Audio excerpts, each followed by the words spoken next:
देखो, अगर हमें गैसेस के लिए दिया हुआ है, क्या किसी गैस का वॉल्यूम दिया हुआ है एट एसटीपी, कुछ भी वॉल्यूम हमें दिया हुआ होगा और हमसे पूछ लिया number of moles find out करने हैं, तो मोल्स के लिए कौन सा फॉर्मूला लगेगा? Mole equal to given volume, जो वॉल्यूम हमें दिया हुआ है, सही है, और इसके नीचे क्या लग जाएगा? 22.4, सही है। एट एसटीपी अगर लिखा हुआ है तब, और अगर एसटीपी का मतलब standard temperature and pressure, standard temperature pressure अगर दिया हुआ है तो नंबर ऑफ, अगर मोल्स हमसे पूछेंगे तो नंबर ऑफ मोल्स क्या होंगे? जो वॉल्यूम हमें दिया होगा, जिसमें हमें निकालना होगा उसके, और उसको हम किससे डिवाइड कर देंगे? 22.4 से। और ऐसे ही मान लो अगर हमें कोई वॉल्यूम दिया हुआ है, मतलब सॉरी हमें वॉल्यूम निकालना है, हमें नंबर ऑफ मोल्स दिए हुए हैं, अगर मुझे नंबर ऑफ मोल्स दिए हुए हैं, ठीक है, और मुझसे पूछा इसका वॉल्यूम कितना होगा, कितने वॉल्यूम में इतने नंबर ऑफ मोल्स होंगे, तो हम लोग क्या करेंगे? यही सेम फॉर्मूला लिखिए, ज़्यादा कुछ मत करो, मोल्स लिखो तुम सीधे सीधे, सही है। उसके बाद यहाँ लिखो वॉल्यूम लिखो, सही है। अब हमें वॉल्यूम क्या करना है? फाइंड आउट करना है यहाँ पे, सही है। और यहाँ पे क्या है? 22.4 है हमारे पास, हमें पता है, ये फॉर्मूला है हमारा, स्टैंडर्ड फॉर्मूला है किसके लिए? एसटीपी पे वॉल्यूम दिया हुआ है तो मोल्स निकाल लीजिए, बट हमें यहाँ पे मोल्स दिए हुए हैं क्वेश्चन में, ठीक है, और हमें वॉल्यूम निकालना है, तो हम क्या करेंगे? Volume is equal two moles into 22.4,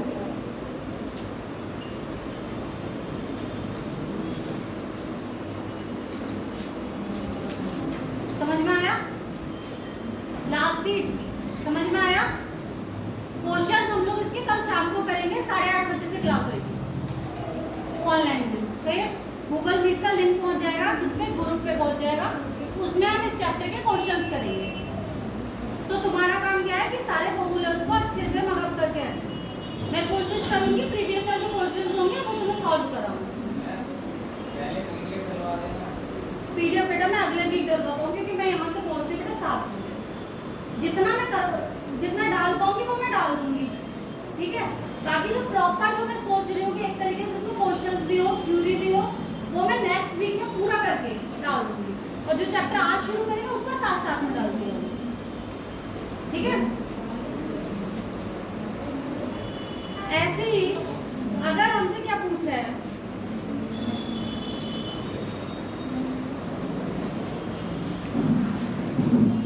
number of part, अगर हमने अभी हमने दो चीजों की बात कर ली, एक तो हमें अगर मास दिया हुआ है तो हमने मोल्स की बात कर ली, ठीक है, और एक हमने क्या पूछ लिया, अगर हमें वॉल्यूम दिया हुआ है तो भी हमने मोल्स की बात कर ली, समझ लीजिए। दो चीजों में हमने कर ली। अगर मान लो हमें नंबर ऑफ पार्टिकल्स दिए हुए हैं किसी भी चीज के, और हमें नंबर ऑफ मोल्स बता दें, क्या दिया हुआ है कि किसी में नंबर ऑफ पार्टिकल्स इतने हैं, तो उसमें नंबर ऑफ मोल्स कितने होंगे, तो वो कैसे निकालेंगे?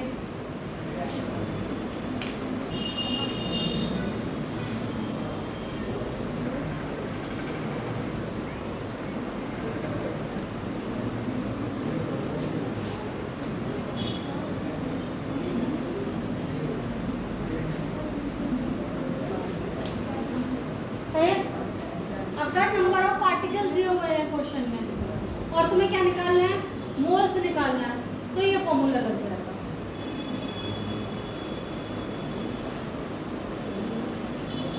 आ रहा है समझ में? लास्ट सीट समझ में आ रहा है? ऐसे ही मान लो अगर मुझे क्या दिया हुआ है, number of particles already given है, सॉरी नंबर ऑफ पार्टिकल्स मुझे क्या है निकालने हैं, सही है, मुझे मोल्स ऑलरेडी गिवन है क्वेश्चन में, ठीक है, तो क्या करेंगे? इसको यहाँ ले जाएंगे सीधे, सही है, मोल इंटू Na, और Na की वैल्यू क्या थी? 6.022 इंटू 10 की पावर -23, और कल मैंने, सही है, कोई प्रॉब्लम है? एवोगाड्रो नंबर नहीं होता, ये पूछ रहा था, नहीं पूछा भी तो कोई प्रॉब्लम नहीं है, किसी ने भी पूछा मत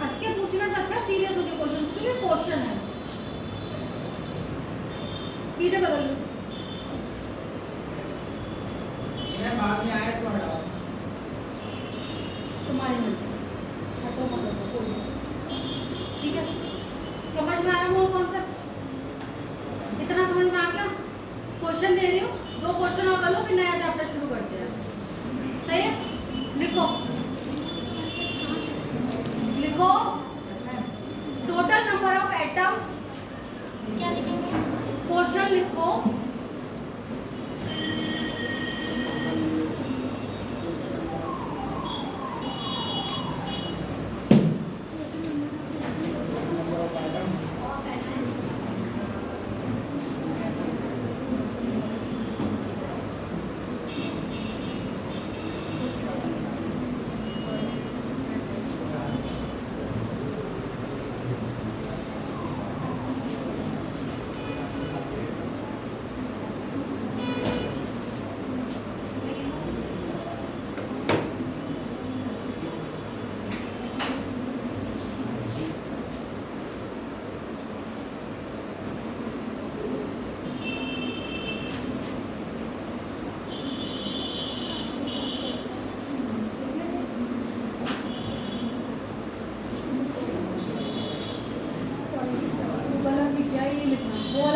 लिखना ही लिखना।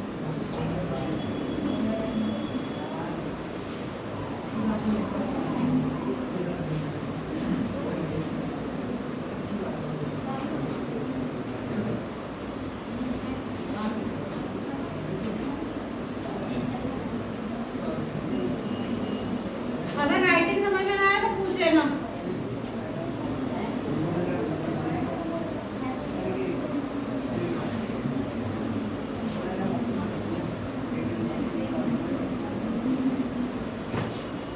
जल्दी से सॉल्व करो, 1 मिनट में बताओ, जल्दी आ जाओ।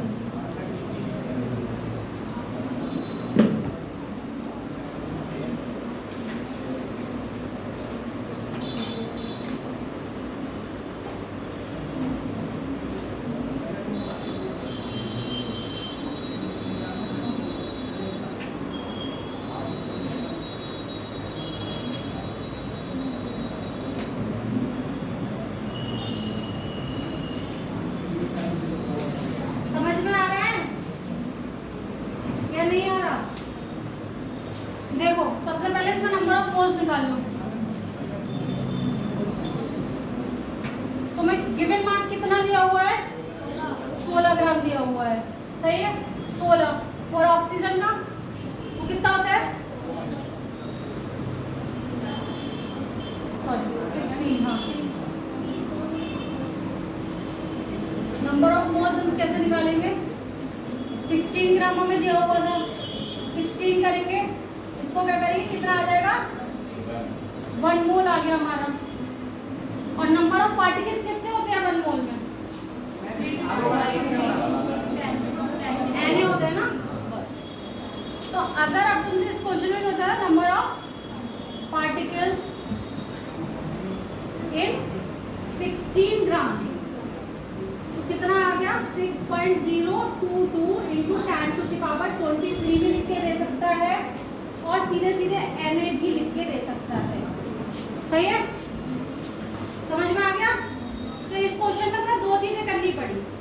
पहले अगर तुम्हें सीधे सीधे ग्राम में दिया हुआ है तो पहले तुम सीधे पार्टिकल नहीं निकाल पाओगे। पहले क्या करना पड़ेगा, हमें मोल्स में जाना पड़ेगा, नंबर ऑफ मोल्स निकालेंगे, फिर नंबर ऑफ मोल्स से पार्टिकल वाले फॉर्मूले पे आएंगे और फिर नंबर ऑफ पार्टिकल्स निकालेंगे। समझ में आया? फॉर्मूला समझ में आ गए थे तीनों? ठीक है, अब नेक्स्ट चैप्टर पे चले। बाकी काम जो बचा हुआ है उसका मैं कल को इसको और करा दूंगी।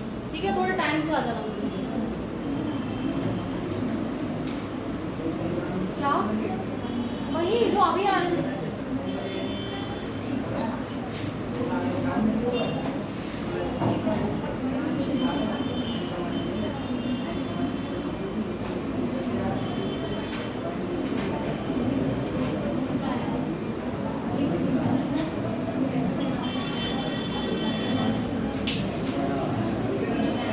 नेक्स्ट चैप्टर कौन सा है हमारा? Atomic structures. सही है, एटॉमिक स्ट्रक्चर पता है क्या क्या है इसमें? एटॉमिक स्ट्रक्चर्स में ये तो पता होगा ना हम किसके बारे में बात कर रहे हैं। एटम्स को में कैसे, एटॉमिक स्ट्रक्चर्स का मतलब है मैं एटम के स्ट्रक्चर को कैसे कैसे खोजा गया है, इसके सब पार्टिकल्स क्या, जैसे कि जब डाल्टन ने बात की थी एटॉमिक स्ट्रक्चर की, दिख रहा है इतना भी तो दिखेगा ना।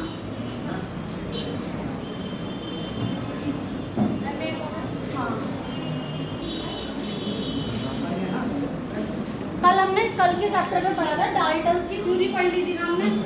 तो डाल्टन थ्योरी में हमने क्या पढ़ा था, जो एटम जो हमारा क्या था, मैटर क्या था, वो क्या कर रहा था, उसने बोला था कि मैटर का जो सबसे छोटा पार्टिकल होता है वो एटम होता है, और एटम क्या होता है, एटम टूट नहीं सकता।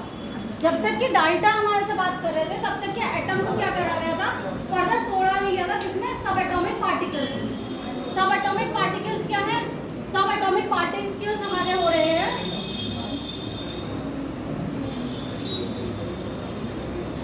अगर यहाँ पे हम एटम की बात कर रहे हैं, ठीक है। डाल्टन ने क्या बोला था कि एटम को तोड़ा ही नहीं गया, बट हम एटॉमिक स्ट्रक्चर में आगे क्या पढ़ेंगे कि एटम किस किस से मिलके बना है। तो जो इसके जिस जिससे मिलके बना है उनको हम क्या कह देंगे, सब एटॉमिक पार्टिकल्स। और जो क्या क्या हो जाएंगे हमारे, एटम किस किस से मिलके बना हुआ होता है, आपको पता होगा ना तुम सबको। डाल्टन के टाइम से बहुत आगे आ गया, बताओ कौन कौन से थे, इलेक्ट्रॉन, प्रोटॉन और न्यूट्रॉन। सही है, तो क्या क्या थे हमारे, इलेक्ट्रॉन, प्रोटॉन एंड न्यूट्रॉन। सही है। अब हम आगे जैसे जैसे इस चैप्टर को पढ़ेंगे उसमें हमें क्या बताएंगे, जैसे कि जिस चीज पे इन्होंने बात नहीं की, इन्होंने बोल दिया एटम क्या है, इनडिविजिबल है, टूट ही नहीं सकता। बट धीरे धीरे साइंटिस्ट ने क्या किया, आगे इसकी जो फर्दर स्टडी करी तो उन्हें पता चला ऐसा नहीं कि एटम इनडिविजिबल है, एटम में बहुत सारे पार्टिकल्स हैं। एटम का अपना एक स्ट्रक्चर है, एटम में एक न्यूक्लियस है, एटम के अराउंड हमारी कुछ कक्षाएं बनी हुई हैं जिनको कहते हैं ऑर्बिट्स बनी हुई हैं, जिसमें हमारा एक पार्टिकल घूम रहा है जिसको हम क्या कहते हैं, इलेक्ट्रॉन कहते हैं। अब इस सब की स्टडी को हमें करने के लिए क्या करा, इस चैप्टर को पढ़ना होगा कि एटम्स को हमने कैसे फाइंड आउट, एटम्स में हमने इलेक्ट्रॉन्स को कैसे फाइंड आउट किया है, हमने प्रोटॉन को कैसे फाइंड आउट किया है, फिर हमारा न्यूट्रॉन कहाँ से आया, आइसोटॉप्स क्या होंगे, आइसोबार्स क्या होंगे, आइसो इलेक्ट्रॉनिक्स क्या होते हैं, इन सबको हम क्या करेंगे इस चैप्टर में पढ़ेंगे। और ये एक इम्पोर्टेंट चैप्टर है, इसमें ही हम हाइड्रोजन एटम पढ़ेंगे, जिसमें कि लाइमन, बामर, पार्शन सीरीज के बारे में जितनी को वो सीरीज है, उसकी रेडियस कैसे निकलेगी, उसकी एनर्जी क्या है। सही है, समझ में आ रहा है, सब शांति से बिल्कुल सुनने के हिसाब से मत बैठो, समझने के हिसाब से बैठो। जो भी प्रॉब्लम है अपने बीच में बोल सकते हो, बस हाथ खड़ा करके बोलो। मैं जब बोल रही हूँ ना, प्रॉब्लम आती है हाथ खड़ा करो, मैं पूछ लूंगी किसको क्या प्रॉब्लम, सिर्फ बीच में मत टोकना अगर कुछ भी एक्सप्लेन कर रहे हो। तो देखो डाल्टन ने हमें क्या दिए थे, ये 4 चीजें दे दी, ठीक है, जिसको हम कल भी पढ़ चुके हैं कि क्या था, इंडिविजुअल क्या है, एटम इंडिविजिबल है, टूटेगा नहीं। दूसरा क्या था कि जैसे कि एक कोई भी कंपाउंड है, मानो कि तुम्हारा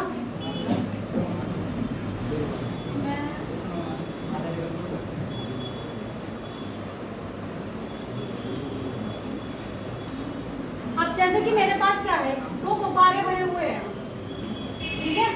जो ये दूसरा वाला था कि सेम एलिमेंट्स जो होते हैं उनके क्या होंगे, सेम एटम्स होंगे। डिफरेंट एलिमेंट्स के क्या थे, डिफरेंट एटम्स थे। सही है, उसको कैसे हम देख रहे हैं, मान लो एक वॉल्यूम है, एक बलून है, सॉरी, सही है, एक बलून में हमने क्या भरा है, एक बलून में मैंने क्या भर ली, हीलियम गैस भर ली, ठीक है, और एक वॉल्यूम में मैंने क्या भर ली, तुमने हाइड्रोजन गैस भर ली।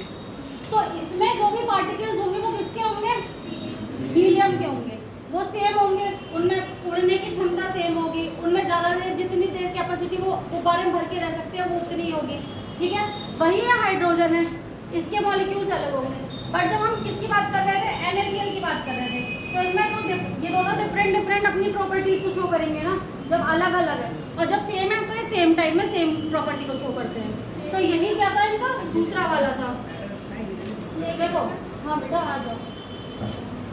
कंपाउंड की बात करी थी, किसकी बात करी थी, कंपाउंड की। कंपाउंड क्या होता है, फिक्स रेशियो में एलिमेंट्स जिसमें होते हैं, वही तो कंपाउंड था।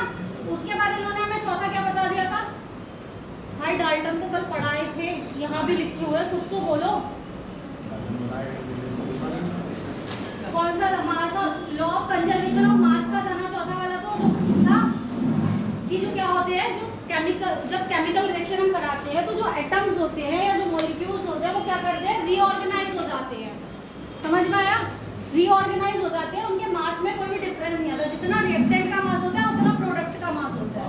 वही क्या होता है हमारा कंजर्वेशन ऑफ मास। ये क्या था हमारा चौथा था। समझ में आया? डाल्टन ने क्या क्या बोला था, चारों एक बार अपने मुंह से बोल के बता दो। उनके मुताबिक परमाणु को तोड़ नहीं सकते। सही है। हाँ आगे क्या भाई बोलो, किसी ने तो पढ़ा होगा। कल इतना चीख चीख के पूरा टाइम इसी पे निकाला है। रश्मि दूसरा आज सामने लिखा हुआ है, देख के ही बोल लो, कम से कम तुम्हें याद हो जाएगा, इसलिए बोल रही हूँ। तुम एक चीज समझ लो, क्वेश्चंस में जितनी भी थ्योरीज पढ़ रहे हो इनके सिर्फ और सिर्फ क्या आते हैं, थ्योरेटिकल क्वेश्चन आते हैं। समझ में आ रही है?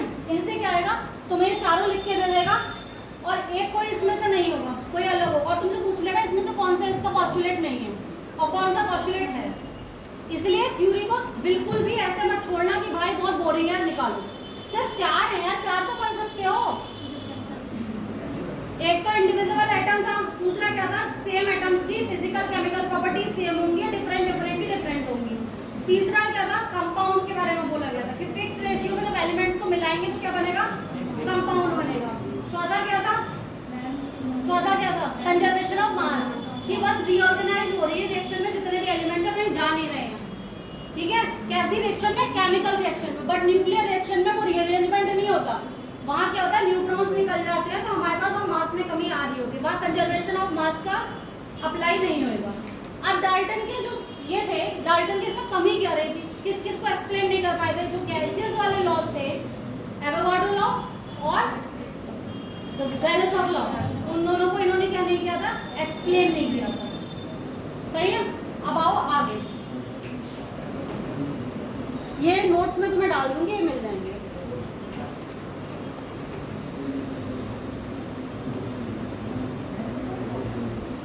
डाल्टन के बाद हम लोग किस पे आ जाएंगे, अपने खुद ही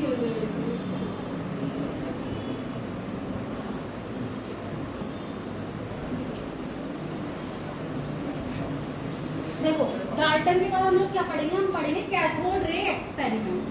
कैथोड रे एक्सपेरिमेंट से हमें क्या पता चला था, कैथोड रे किससे बनी हुई होती है, नेगेटिव पार्टिकल से मिलकर बनी होती है।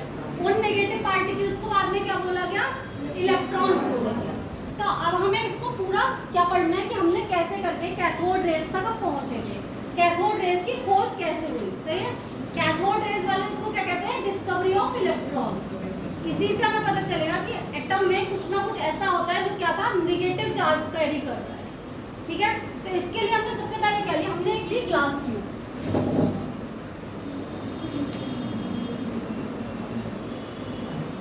सही है।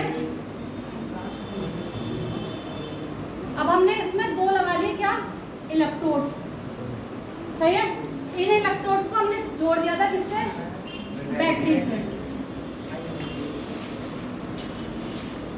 और इसमें कोई गैस भर गई है हमारी। सही है।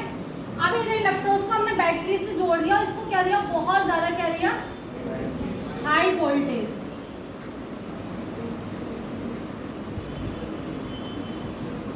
और प्रेशर कैसा रखा है हमने इसका, प्रेशर इसका बहुत ज्यादा लो रखते हैं, वेरी लो। सही है। हाई प्रेशर मतलब सॉरी हाई वोल्टेज और लो प्रेशर हमने क्या किया, जब इसमें हमने करंट को दिया। सही है। अब इस वाले पे क्या लगा लिया था हमने, ZNS। यहाँ पे हमारी क्या थी, ZNS की पॉलिश थी।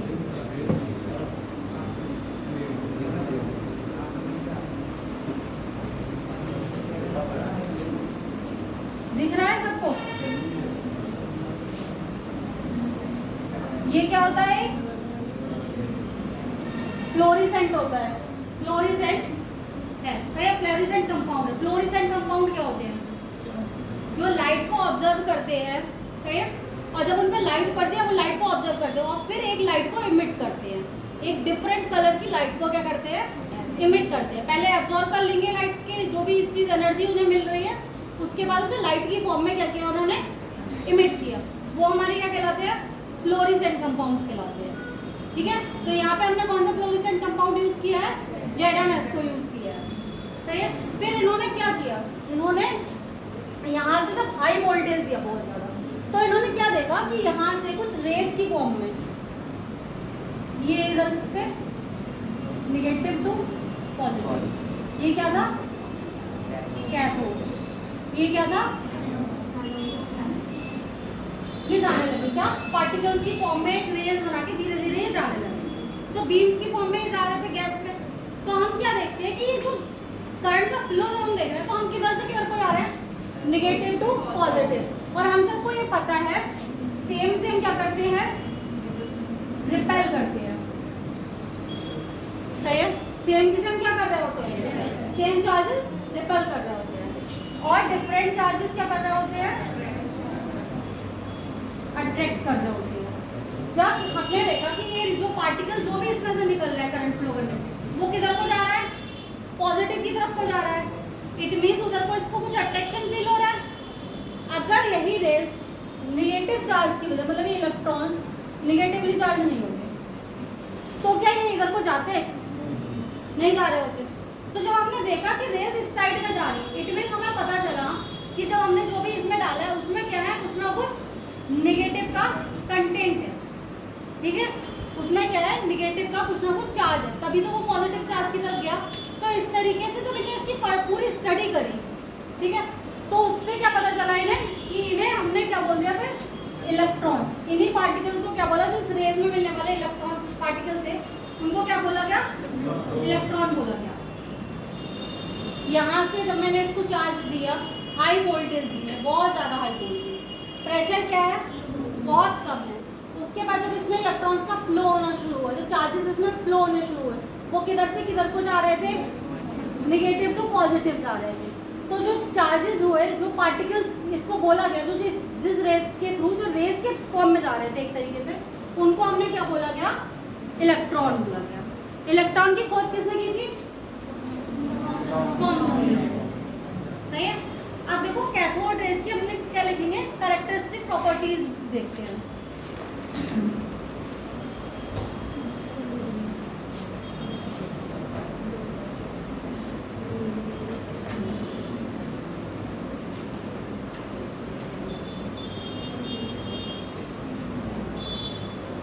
बीम ऑफ गैसेस आ रही है पूरी, यहाँ ZnS पे क्या है, फॉस्फोरेसेंट है, लो प्रेशर है और हाई फ्लो है, दिख रहा है।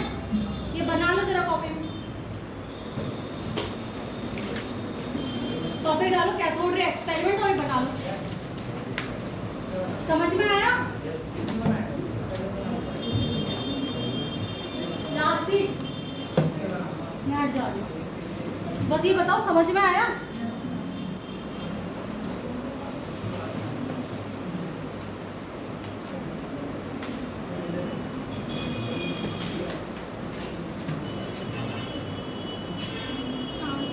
प्रेशर कितना लिया, प्रेशर बहुत ही लो है, 0 पॉइंट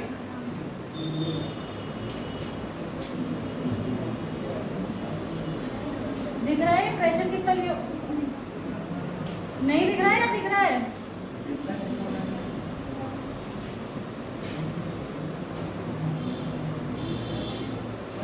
सही है। और ये क्या है, वोल्टेज है,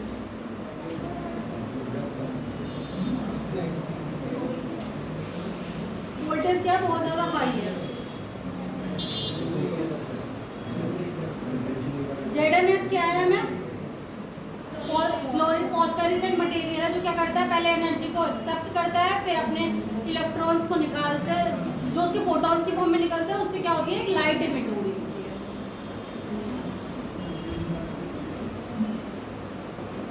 फ्लोरेसेंस और फॉस्फोरेसेंस शायद केमिकल काइनेटिक्स में होगा तुम्हारे यहाँ आगे।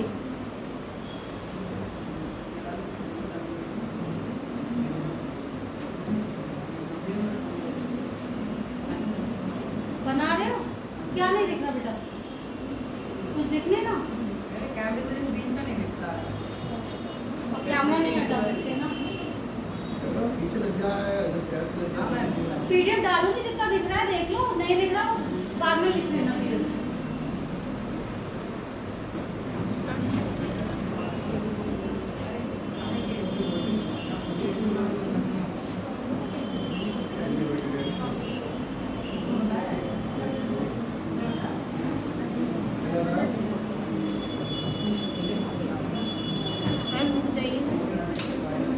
ये नहीं डायग्राम नहीं बनाया क्या?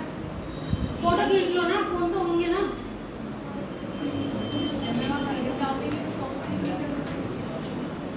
लिखने की जरूरत है, घर जाके भी किसी को नहीं लिखे फिर।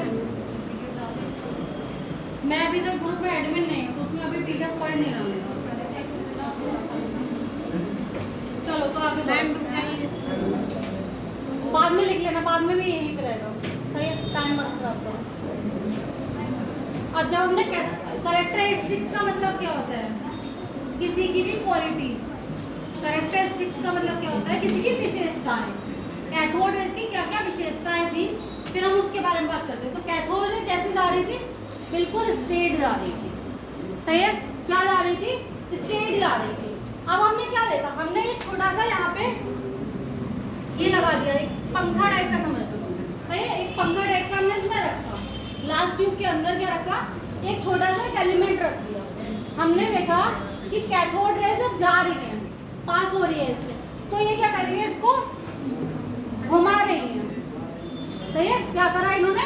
घुमाया उसको, जो हमने इसके अंदर रखा। उससे हमें क्या पता चला? कैथोड रेज इस साइड से इस साइड को जा रही है, इसका इस तरफ को हो गया हमारा क्लॉकवाइज, क्या हो गया? रोटेशन हो गया। इससे हमें क्या पता चला कि कैथोड रेज जो पार्टिकल्स के फॉर्म में है, वो थोड़ा बहुत क्या रख रही है? मास रख रही है और काइनेटिक एनर्जी रख रही है। क्या पता चला? कि मास और काइनेटिक एनर्जी है। जो पार्टिकल्स कैथोड रेज की फॉर्म में जा रहा है उसमें क्या है? मास भी है और काइनेटिक एनर्जी भी है। ठीक है, उसके बाद हमने क्या किया? उसके बाद हमने क्या किया? इलेक्ट्रिक फील्ड और मैग्नेटिक फील्ड अप्लाई करी पैरेलल के फॉर्म में। हमने क्या किया? जैसे कि बल्ब टाइप का पूरा वो ले लिया, ठीक है, उसमें हमने यहाँ पे क्या किया? इलेक्ट्रोड को कर दिया। ठीक है, फिलामेंट की तरह इसमें हमने क्या कर दिया? इलेक्ट्रिसिटी के लिए पूरी बैटरी को हमने इसमें लगा दिया, और ये दो हमने लगा दी मैग्नेट्स। अगर मेरा इलेक्ट्रिक फील्ड इधर को है, इधर को इलेक्ट्रिक फील्ड मेरी जा रही है इस साइड में,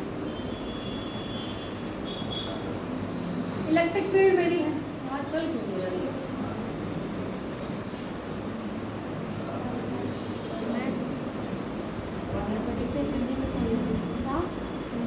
हिंदी में समझा। अरे देखो, इलेक्ट्रिक फील्ड मेरी इधर को जा रही है, और मैग्नेटिक फील्ड मैंने कैसे अप्लाई करी है? इधर को। मतलब जो हमारी इलेक्ट्रिक फील्ड को क्या कहते हैं? विद्युत क्षेत्र जो हमारा है वो हमारा ऐसे है। सही है, और जो मैग्नेटिक क्षेत्र मतलब चुंबकीय क्षेत्र लगाया वो मैंने ऐसे लगाया है। तो ये दोनों क्या हो गए? परपेंडिकुलर हो गए ना। परपेंडिकुलर ही तो है, पैरेलल कहाँ हो गए? पैरेलल तो सेम से होंगे ना। देखो परपेंडिकुलर क्यों हो रहे हैं? क्योंकि अगर मैंने इसे ऐसे डाला है, ये क्या है? इलेक्ट्रिक फील्ड है। सही है, और ये क्या है? हमारी मैग्नेटिक फील्ड है। तो ये कैसे एंगल बना रहा है? 90। तो ये क्या हो गया? परपेंडिकुलर हो गया, पैरेलल लोग बोल। सही है, ये दोनों हमने इस तरीके से। तो हमने क्या देखा? जो इलेक्ट्रॉन्स की जो फॉर्म में रेज आ रही है वो डाइफ्लेक्ट कर गई, मतलब कि कुछ रेज इस साइड में चली गई, कुछ रेज इस साइड में चली गई, और थोड़ी बहुत जब हमने उसको एडजस्ट किया, ठीक है, तो वो कैसे आ गए? बी पॉइंट पे आ गए। तो इसका मतलब क्या हुआ कि इलेक्ट्रॉन जो होते हैं वो कुछ ना कुछ चार्ज कैरी कर रहे हैं, इसीलिए वो मैग्नेटिक फील्ड और इलेक्ट्रिक फील्ड दोनों में क्या हो गए? डाइफ्लेक्ट। अगर मैंने यहाँ से इलेक्ट्रिक फील्ड और मैग्नेटिक फील्ड को हटा दिया, जैसे ही मैंने इलेक्ट्रिक फील्ड और मैग्नेटिक फील्ड को हटाया, वो फिर से एक सीधी लाइन जानी, सीधी लाइन में जानी। इसका मतलब क्या है? इलेक्ट्रिक फील्ड और मैग्नेटिक फील्ड का उनपे कुछ ना कुछ असर पड़ रहा है। सही है, समझ में आ रहा है? हिंदी इंग्लिश की प्रॉब्लम तो नहीं है किसी को?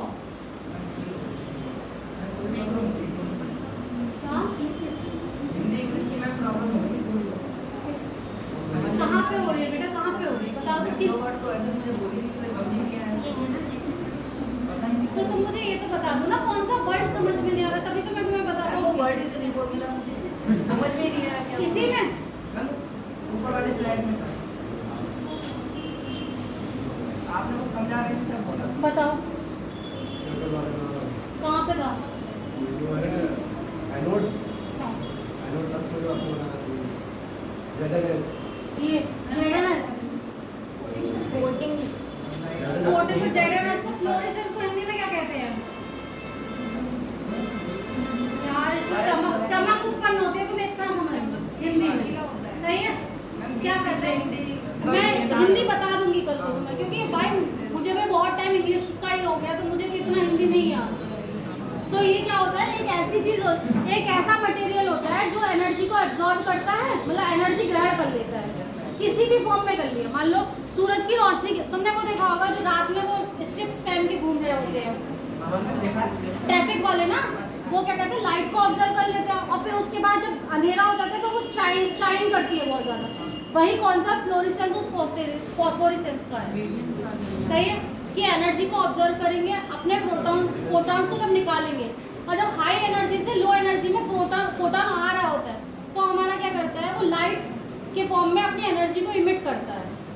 वही हमारी क्या कहलाती है, पूरी जो चमकीली चमकीली दिख रही होती है लाइट अलग अलग कलर की, वही हमारी क्या कहलाती है, फॉस्फोरेसेंट मटेरियल। जो केनाल किरणें कैथोड रेस कहते हैं, वो आगे करेंगे, आगे है सब चीज़ें। मैम मैं ये कह रहा था, आप जब समझाती हो मैम, तब जो आप इंग्लिश के वर्ड यूज करती हो उसमें थोड़ा बहुत हिंदी के ऐड कर दिया करो ताकि समझ में आए। बता दिया करो कि मैम मुझे यहाँ पे समझ में नहीं आया, तो मैं बोल दूँ, क्योंकि मैं अपने देखो मैं इंग्लिश में नहीं बोल रही हूँ, बोलते हिंदी में ही नहीं हूँ। यस मैम अरे मैम कुछ वर्ड तो तुम वही तो मुझे बता दो जो कौन से वर्ड तुम्हें नहीं आते। एक बार अगली बार बता। हाँ,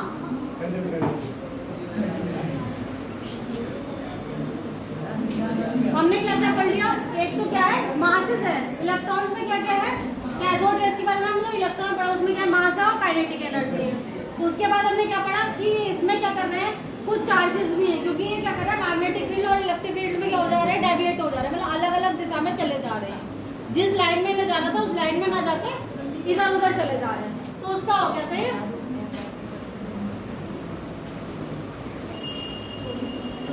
उसके बाद हमने क्या निकाला, E/m का रेशियो निकाला, सही है? E/m का रेशियो का मतलब क्या होगा, चार्ज अपॉन मास। चार्ज का मतलब आवेश अपॉन द्रव्यमान। जब हमने इलेक्ट्रॉन जो निकाले उसके लिए चार्ज अपॉन मास का जो रेशियो निकाला, वो हमने क्या देखा, जो गैस इसके अंदर भरी हमने ट्यूब के अंदर, जो गैस हमने इसके अंदर भरी ट्यूब के अंदर, वो उस पर डिपेंडेंट नहीं था, वो क्या था, इंडिविजुअल था, हर गैस के लिए सेम आ रहा था। वो इस चीज पे डिपेंडेंट नहीं कर रहा था कि इसमें हमने कौन सी गैस भर रखी है। E/m का रेशियो जो था वो क्या आ गया हमारा, वो आ गया हमारा इंडिपेंडेंट। तो हमने आज क्या पढ़ लिया था, इलेक्ट्रॉन्स में पढ़ लिया, ठीक है? इलेक्ट्रॉन समझ में आए? क्या नाम है ब्लैक शर्ट, जोर से बोलूं जवाब नहीं, राहुल, समझ में आया या नहीं आया तुम्हें? लास्ट आ गया? लड़कियों में किसी को प्रॉब्लम हो तो बोल दो।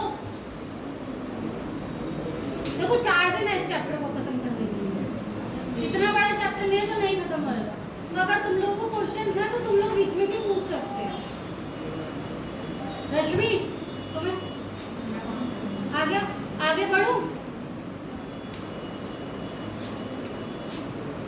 ऐसे अब हम लोग बात करेंगे किसकी, कैनाल रेस की बात करेंगे। तो कैनाल रेस को हम क्या कहते हैं, मॉडिफाई कितने किस कौन से वाले प्रैक्टिकल को मॉडिफाई किया इन्होंने, तो कैथोड रेस का सेम उसको क्या किया था, मॉडिफिकेशन किया गया था, ठीक है? अब कैनाल रेस में क्या देखा गया, कैनाल रेस में देखा गया जब हमने क्या कहा, वही सेम कि लो वोल्टेज है, लो प्रेशर है हमारा, हाई वोल्टेज है, सही है? अब जब हमने इसमें क्या किया, इसके अंदर क्या करा, एक गैस फील्ड करी हुई कैथोड ट्यूब के अंदर, सही है? कैथोड ट्यूब जो ये है ग्लास ट्यूब, इसके अंदर क्या करा हमने, एक गैस करी। तो जो इसका रेशियो आएगा वो किस पे डिपेंडेंट कर रहा था, वो गैस पे डिपेंड कर रहा था, और हमारे कैथोड रेस में क्या कर रहा था, इंडिपेंडेंट, सही है? तो एक तो डिफरेंस यहाँ से आ गया। इसमें इन्होंने क्या किया था, ये जो कैनाल रेज होती वो हमारी क्या होती है, पॉजिटिव पार्टिकल होती है। ये सेम वही प्रैक्टिकल है जो जैसे हमने कैथोड रेज में किया, बस इन्होंने क्या देखा, जो ये पार्टिकल जो रेज है वो अपोजिट साइड में चल रही है, मतलब पहले नेगेटिव साइड को जा रहे थे, अब ये किधर को जा रहे थे, नेगेटिव चार्ज जा रहा था पॉजिटिव की तरफ को, अब ये पॉजिटिव चार्ज किधर को जाएगा, नेगेटिव की तरफ। तो जो इन्होंने क्या बताया, जो कैनाल रेज होती है या जिनको क्या कहते हैं, शायद एक और कुछ बोल देना है ना, एनोड रेज बोलते हैं, नहीं कैथोड तो बेटा उससे बोलते हैं जो जिसमें इलेक्ट्रॉन की खोज है, इसमें तो हम लोग प्रोटॉन की खोज करें, तो इसे प्रोटॉन की खोज के लिए इसे कैनाल रेज बोलते हैं। तो ये क्या करती है, पॉजिटिव पार्टिकल से मिलकर बनी हुई होती है, और ये भी क्या करती है, बिल्कुल स्ट्रेट लाइन में ही चल रही होती है। और सेम इन पे भी क्या पता है, इलेक्ट्रिक फील्ड और मैग्नेटिक फील्ड का फर्क पड़ रहा होता है। इससे क्या पता चल गया कि इनमें भी चार्ज है, समझ में आया, चार्ज है, क्योंकि क्या हुआ, क्योंकि मैग्नेटिक फील्ड और इलेक्ट्रिक फील्ड दोनों में ये क्या हो गए, डाइफ्लेक्ट हो गई। और इनमें क्या हुआ, जब हमने उसमें मास अपॉन किसका, चार्ज अपॉन मास का रेशियो, समझ में आया, नहीं आ रहा क्या, ये इतना खोए हो क्यों रहते हो भाई, क्लास को एनर्जेटिक होकर पढ़ा करो। यहाँ से मैं भी देख रही हूँ, मुझे सबकी शक्लें दिख रही, नहीं समझ में आ रहा तो बोलो। इसमें क्या था, जो हमने ट्यूब के अंदर ग्लास में गैस भरी थी, उससे क्या पड़ रहा था, यहाँ पे ये डिपेंड कर रहा था, मतलब इसके चार्ज को जब हमने हीलियम के लिए निकाला और हाइड्रोजन के लिए निकाला, सही है, जब हीलियम और हाइड्रोजन के लिए हमने E/m निकाला, तो दोनों के लिए डिफरेंट आया, दोनों के लिए क्या आया, डिफरेंट आया। इससे हमने क्या पता किया कि जो इसका E/m रेशियो था, वो क्या कर रहा है, इसके अंदर जो गैस फील्ड कर रहे हैं वो उस चीज़ पे क्या कर रहा है, डिपेंड कर रहा है। बट हमारा ऐसा कैथोड रेज में नहीं था, सही है, किसमें नहीं था, कैथोड रेज में नहीं था। इसकी स्टडी किसने की थी, इसकी स्टडी की थी गोल्डस्टीन ने, सही है। और जो इसमें प्रोटॉन को हमने क्या किया था, प्रोटॉन के लिए बाद में जिसने इसकी एक्सप्लेनेशन दी है पूरी, वो किसने दिया, रदरफोर्ड, सही है। तो अगर तुमसे पूछा जाए कैनाल रेज एक्सपेरिमेंट किसने किया है, तो किसने किया है, गोल्डस्टीन ने।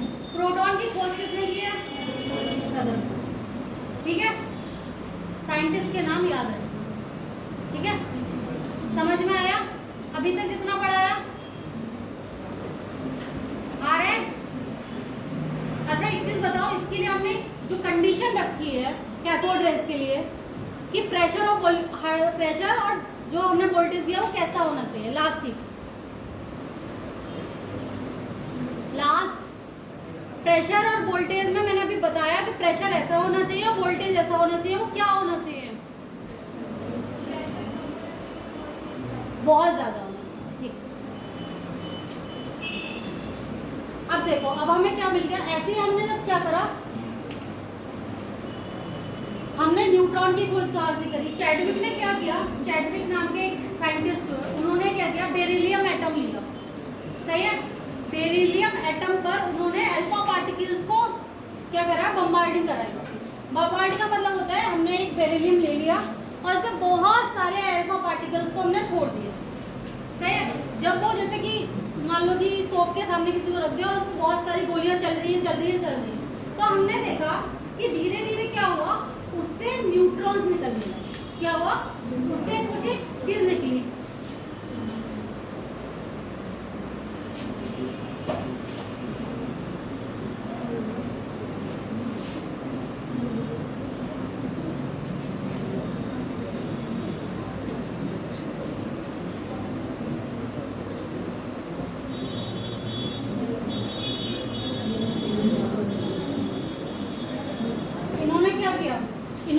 हमने क्या किया, ये ले लिया, बेरिलियम का एटम ले लिया, इस पे हमने क्या करा है, अल्फा पार्टिकल्स की बम्बार्डिंग कराई बहुत ज़्यादा, सही है। उसके बाद क्या हुआ, उसके बाद हम क्या देखते हैं, जो ये है, ये क्या है, हीलियम में से अल्फा पार्टिकल भी बोलते हैं, सही है,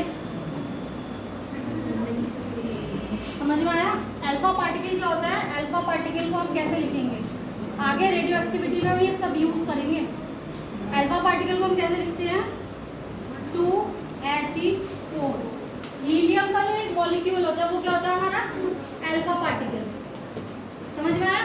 तो हमने जब बेरिलियम पे अल्फा पार्टिकल की बम्बार्डिंग कराई तो उसमें हमने क्या देखा? उसमें हमने देखा कि एक अलग सा ये निकला है, क्या ये दोनों जुड़ गए, सही है। तो हमने देखा वैसे इसका जी क्या होना चाहिए था मास 19 और 4 मिलके कितना होता? अगर ये दोनों मिलके एक एटम बना रहे हैं 13 होता, पर वो 13 ना बन के क्या बना 12 बना, क्योंकि एक पार्टिकल और निकला जो किसकी फॉर्म में निकला 0 और 1, सही है। जिसने क्या किया मास तो लिया बट एटॉमिक नंबर कुछ नहीं, मतलब प्रोटॉन में कुछ चेंज नहीं किया उसने, उसमें किसने चेंज किया एक डिफरेंट में, एक डिफरेंट मास में चेंज कर रहा है, सिर्फ मास में क्या है एक की कमी आ गई, सही है। तो जो जी निकला जो पार्टिकल यहाँ निकला इसी को चैडविक ने क्या बोला न्यूट्रॉन, क्या बोला न्यूट्रॉन। इसका मतलब न्यूट्रॉन क्या होता है? ऐसा पार्टिकल होता है जिसमें कि मास है, सही है, जिसमें मास है, मतलब जिसमें सिर्फ न्यूट्रॉन है प्रोटॉन है नहीं, सही है। क्योंकि जो एटॉमिक अभी आगे पढ़ेंगे हम लोग एटॉमिक स्ट्रक्चर पूरा, तो तुम्हें समझ में आएगा जो एटॉमिक नंबर होता है वो आता है नंबर ऑफ प्रोटॉन के बराबर, सही है। और जो मास नंबर होता है वो किसके आता है प्रोटॉन प्लस न्यूट्रॉन के बराबर। तो अगर मुझे सिर्फ कोई ऐसे लिख के दे रहा है और मुझसे पूछता है इसमें नंबर ऑफ न्यूट्रॉन और नंबर ऑफ प्रोटॉन बता दो, तो नंबर ऑफ प्रोटॉन कितने होंगे? प्रोटॉन होंगे हमारे पास 0 और न्यूट्रॉन कितने होंगे? क्योंकि ये क्या होता है मास माइनस नंबर ऑफ प्रोटॉन, ठीक है, समझ में आया? तो यहां से हमारी क्या आ गए, हमारे क्या मिला हमें यहाँ से न्यूट्रॉन की खोज पता चली।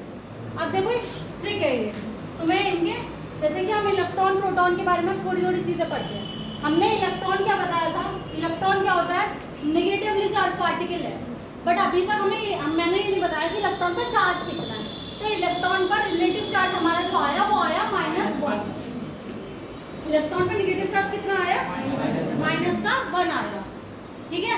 अब हमने देखा जो इलेक्ट्रॉन और प्रोटॉन है, सही है, वो क्या है बिल्कुल सेम चार्ज में है, बस उनकी क्या है नेगेटिव और पॉजिटिव का डिफरेंस। चार्ज दोनों पे क्या है सेम है, चार्ज क्या है सेम है, बस डिफरेंस किस में है नेगेटिव और पॉजिटिव साइन में चेंज है, सही है। और जो हमने ये देखा था ये क्या था, ये तो न्यूट्रल है, इसको हमने तो मैग्नेटिक फील्ड में अगर हम डालेंगे या इलेक्ट्रिक फील्ड में हम डालेंगे तो इसमें कोई असर नहीं होगा, समझे। इन दोनों को जब हम नेगेटिव फील्ड या मैग्नेटिक फील्ड में डालेंगे तो क्या होएगा, जैसे कि जो इलेक्ट्रॉन सीधी रेखा में जा रहे थे, सही है, सीधे सीधे जा रहे थे, वो क्या करने लगे कि जब हमने इसमें इलेक्ट्रिक फील्ड अप्लाई कर दी, सही है, या मैग्नेटिक फील्ड अप्लाई कर दी, सही है, तो इन्हें क्या किया कुछ इधर चले गए, कुछ इधर चले गए, कुछ इधर चले गए, कुछ ऐसे चले गए, सही है। इसका मतलब क्या हुआ, इन्होंने अपना रास्ता बदल दिया, ये सीधे जा रहे थे, जैसे ही मैग्नेटिक फील्ड या इलेक्ट्रिक फील्ड अप्लाई हुई इनमें डाइवर्शन आ गए, इनमें चेंजेस आ गए, सही है। तो इसका मतलब इसमें क्या था चार्ज था, सही है। बट जब हमने न्यूट्रॉन्स को किया ये बिल्कुल प्लेन निकल, इसका मतलब इसमें कुछ भी नहीं था। तुम्हें समझ में आ रहा है बेटा? आज सेकंड चैप्टर है तुम्हारे फर्स्ट ईयर का। अब इसके बाद हमने क्या देखा, हमने जब इनके वेट निकाले, सही है, जब जो हमारे पास पार्टिकल्स आ गए फिर हमने जब इनका वेट निकाला तो हमारा जो इलेक्ट्रॉन का वेट था वो आया सबसे कम वेट किसका आया इलेक्ट्रॉन का, क्योंकि ये साइन जो है वो -31 है बेटा, और माइनस में जितनी ज्यादा वैल्यू होती है किसी भी चीज की वो वैल्यू उतनी कम होती है, समझे। माइनस में 10 की पावर में जितनी ज्यादा वैल्यू लिखी हुई होगी वो उतनी ही कम होगी। तो जो सबसे अगर हम पूछे कि मास किसका है, सही है, तो मास सबसे कम किसका है इलेक्ट्रॉन, उससे ज्यादा प्रोटॉन, उससे ज्यादा न्यूट्रॉन। इन दोनों का मास में बहुत थोड़ा सा फर्क है, बट न्यूट्रॉन का मास जो है वो प्रोटॉन से ज्यादा होता है, समझ रहे हो? समझ में आ रहा है पक्का? भाई देखो नाम याद नहीं है इसलिए अपने आप एक बार में समझ लो किसे बोल रही हो। अब देखो इनकी खोज किसने की इलेक्ट्रॉन की, रदरफोर्ड ने किसकी की, और चैडविक ने किसकी की, कैनाल रेस की किसने करी, कैनाल रेस की स्टडी किसने करी, गोल्डस्टीन। कैथोड रेस की सही।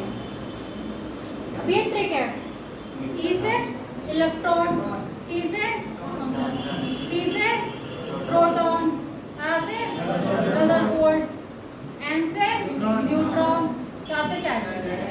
सही है, ये याद कर लेना। ये क्या है, हमारी रेडियस है। तो इसमें साइज किसका सबसे ज्यादा बड़ा आ रहा है, साइज भी किसका इसका छोटा आ रहा है, क्योंकि नेगेटिव में चला जाएगा ना।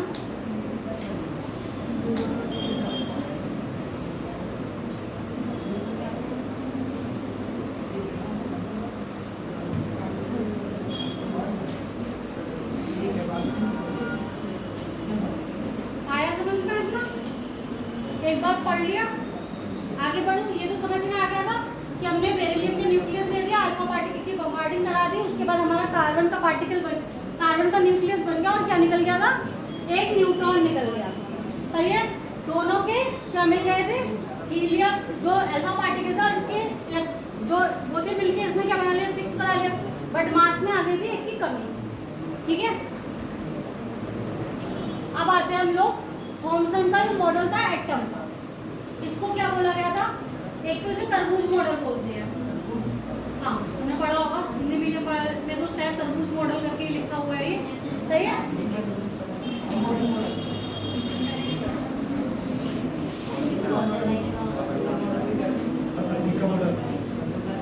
सही है। अब इन्होंने क्या बताया कि जो एटम होता है, उन्होंने इसके शेप को डिस्क्राइब करने की कोशिश करी। अब उन्हें ये तो पता चल गया था कि हमारे एटम में पार्टिकल्स कौन कौन से हैं, सब पार्टिकल्स हैं, ऐसा नहीं है कि एटम को तोड़ा नहीं जा सकता।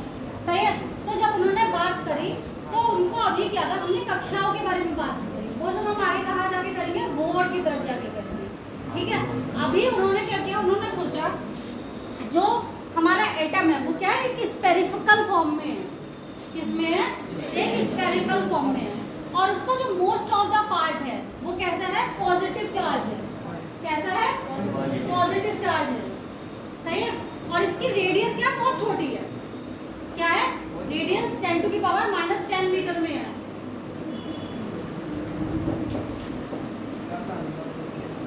उन्होंने क्या बताया कि हमारा जो एटम है वो स्पेरिकल फॉर्म में है, और इसमें जो मोस्ट ऑफ द पार्ट है उसमें कैसा चार्ज फैला हुआ है, पॉजिटिव चार्ज फैला हुआ है।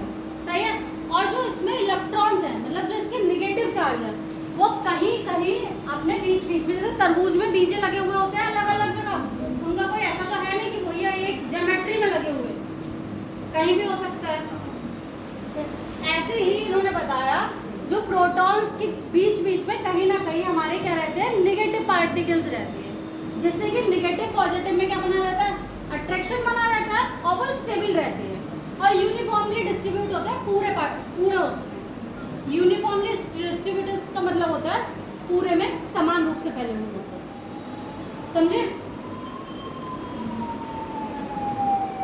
क्यों इतनी हंसी आती है? हाँ, मतलब तुम क्यों, मतलब मेरी निगाह जब पे धूप पे जाती है तो मुस्कुरा ही रहे हो।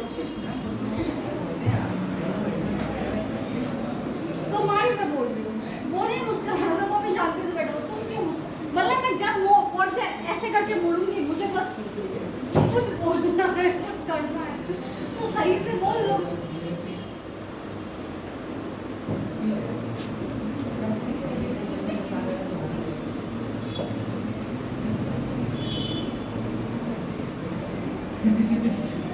मैंने क्या क्या बताया था, बता रहे थे क्या बताया, वाटरमेलन मॉडल के बारे में, या थॉमसन ने क्या बोला एटम्स के बारे में, नहीं पता? सुन क्यों नहीं रहते, सुन क्यों नहीं रहते? अभी समझाया, बिल्कुल अभी बोला। थॉमसन ने मॉडल दिया था एटम के स्ट्रक्चर के बारे में, आपकी बात सुन लो, दोबारा पूछूंगी, और किसी ने बोल दिया अगर 2 मिनट पहले पढ़ाई चीज मेरे दिमाग में नहीं है, क्लास के बाहर चले। ठीक है, ये क्या है, उन्होंने क्या बोला है कि स्पेरिकल फॉर्म में है, एटम क्या है, स्पेरिकल फॉर्म में है, और मोस्ट ऑफ द पार्ट कैसा है उसका, पॉजिटिव चार्ज है, पॉजिटिव चार्ज है, और उसमें जो इलेक्ट्रॉन्स है वो कैसे लगे हुए हैं, यूनिफॉर्मली डिस्ट्रीब्यूटेड है। मतलब अगर मेरे पास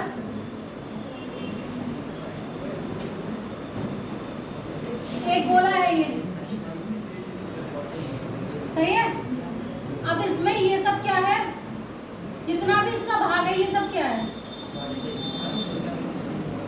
ये क्या हो गया, पॉजिटिव पार्ट हो गया। मतलब क्या हो गया, एक एटम के क्या हो गए ये सब, प्रोटॉन्स हो गए, सही है। अगर अब इसने क्या, इन्होंने क्या बोला, और जो इसके इलेक्ट्रॉन्स हैं वो क्या है कि कोई यहाँ पे है, सही है, कोई यहाँ पे, कोई यहाँ पे, कोई यहाँ पे, ये इनकी कोई निश्चित जगह नहीं है, ये पूरे ही इस पॉजिटिव चार्ज में जगह जगह जगह जगह फैले हुए हैं, ठीक है।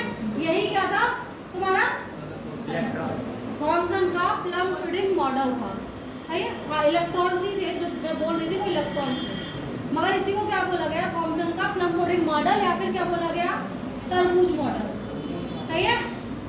जैसे कि तरबूज में अधिकतर भाग लाल होता है और बीच में काला काला काला काला उसके बीजे लगे हुए होते हैं, वैसा ही सेम इसमें इन्होंने बोल दिया कि जो ये छोटी छोटी चीजें दिख रही है ये हमारे क्या है, इलेक्ट्रॉन है, जो मेनली वैसा होल डिस्ट्रीब्यूटेड फॉर्म दिख रहा है वो हमारा प्रोटॉन है, और ये क्या है, स्पेरिकल है, शेप इसकी बस उन्होंने बता दी कि वो क्या है, स्पेरिकल शेप में है। अब इसकी रेडियस इन्होंने क्या बताई, रेडियस इन्होंने बताई 10 टू दी पावर -10 मीटर। कितनी बताई radius, 10 to the power -10 metre, सही है। ये कितना हो गया, बहुत छोटा हो गया ना, एक मीटर का कितना हो गया, 1/10 पावर, सही, उससे भी छोटा है।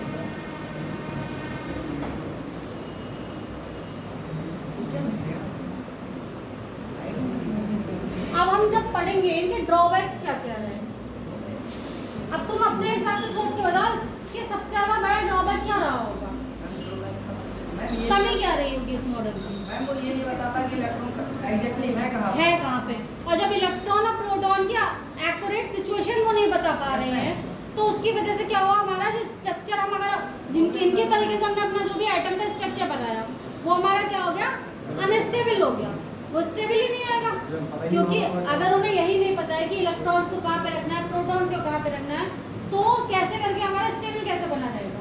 तो उसने अपनी स्थायित्व क्या करा, खो दिया। तो उन्होंने क्या कहा, ये क्या नहीं कर पाए, स्टेबिलिटी ऑफ एटम को नहीं कर पाए।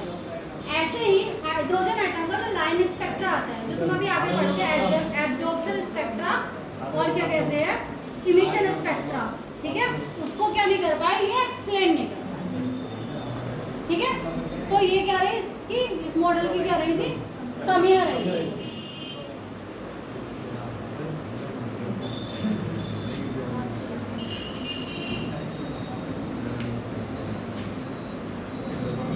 अभी तक क्या क्या पढ़ा हमने, एक तो डाल्टन्स का पढ़ा सबसे पहला, उसके बाद क्या पढ़ा, कैथोड रेस पढ़ी, उसके बाद क्या पढ़ा, कैनाल रेस पढ़ी, उसके बाद इलेक्ट्रॉन, प्रोटॉन, न्यूट्रॉन के बारे में पढ़ा कि उनका कितना चार्ज है और कितना मास है, सही है, समझ में आया। सबसे ज्यादा मास किसका है, बताओ, सबसे ज्यादा मास इलेक्ट्रॉन का था, कल से यहाँ बैठा था, समझे। तुम बताओ सबसे ज्यादा मास किसका है, रेड, तुम ही पहने हो रेड, सबसे ज्यादा न्यूट्रॉन का, उसके बाद न्यूट्रॉन का मास सबसे ज्यादा, फिर प्रोटॉन, बेटा 10 की पावर -31 होता है ना इलेक्ट्रॉन का, सही है। तो देखो 10 की पावर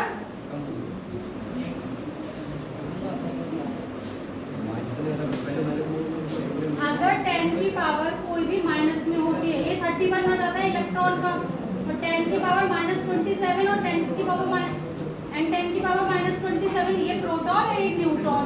मगर जो आगे की वैल्यू होती है वो इसकी ज़्यादा होती है, और इसकी मतलब सॉरी इसकी ज़्यादा होती है, तो क्या होता है, इसकी वैल्यू मतलब न्यूट्रॉन का मास सबसे ज़्यादा होता है, देन थोड़ा सा कम किसका होता है, प्रोटॉन का होता है, और सबसे कम किसका होता है,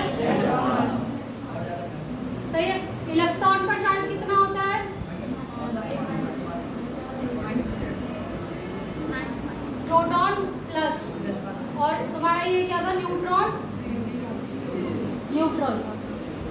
अब चलो, ये दिख नहीं रहा होगा ना, ये लिखा हुआ है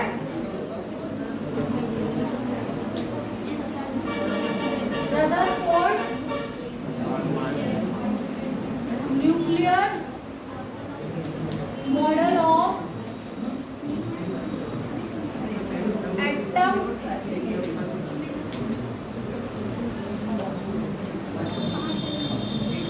अल्फा पार्टिकल स्कैटरिंग एक्सपेरिमेंट।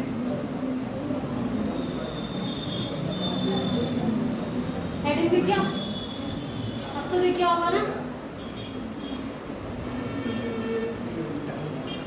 समझे? ये किसने दिया था अल्फा पार्टिकल स्कैटरिंग का मॉडल? लिखा हुआ, ठीक है। इन्होंने क्या किया, इन्होंने लिया एक अल्फा पार्टिकल का कोई सोर्स लिया, सही है? क्या लिया? एक ऐसा सोर्स लिया जिससे हम अल्फा पार्टिकल को पास करा सके, जिससे बहुत सारे अल्फा पार्टिकल निकल।